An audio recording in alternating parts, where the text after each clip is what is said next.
Hey folks, what's going on? Welcome back to another Terraria Speed Build video. Now, I know you're getting tired of seeing me do these, but honestly, I am enjoying the heck out of them, and I actually think that I'm getting better at the builds. Now, if you're enjoying the builds at all, guys, you can check out some of my other videos up here. We have a couple of interesting builds. We also have a mini series that I go through where I upgrade my NPC homes. It's a 10-part series. Recommend you go check all those out because some cool stuff, and you can really see some of the progression in the builds. You can also get inspired from those to make your own kind of version, I suppose. Now, speaking of inspiration, I had to get inspired for this build. I actually found a build very similar to mine. Well, I used theirs as inspiration for mine, I should say, from a guy called Reggie, I think it was, on Reddit. I don't remember where I found it, but you'll see one somewhere. So credit goes to him for the original design. I made a kind of crappier version of what he had, but I will say that the terrain and sort of the background and all that kind of fun and somewhat tedious work that you have to do for the landscaping, I did myself, obviously, and that's all designed for me, and I really love the way it turned out. So hopefully, guys, this is sort of a way to show you that you can get inspired by other people's builds and kind of create your own version or your own kind of, I guess, tribute to it. Anyways, with that said, guys, as always, please feel free to leave a comment down below. I try to answer them. If you have any comments just regarding what we made, any techniques I might have used, any block types I should have used, paints, anything like that, just let me know. I'll try to answer as best I can. I do respond to all the comments, guys, as quickly as I can. So, guys, with that out of the way, let's go check out the build, and I will see you on the back end.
All right, friends, so that'll do it for today's video. I hope you enjoyed it. I really, like I said, I just really like the way this turned out. It was a really awesome looking build and something I might try a bit more to do in the future.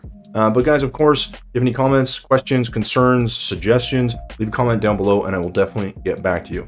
So that's it, guys. As always, thumbs if you liked it, subs if you loved it. We will see you in the next one.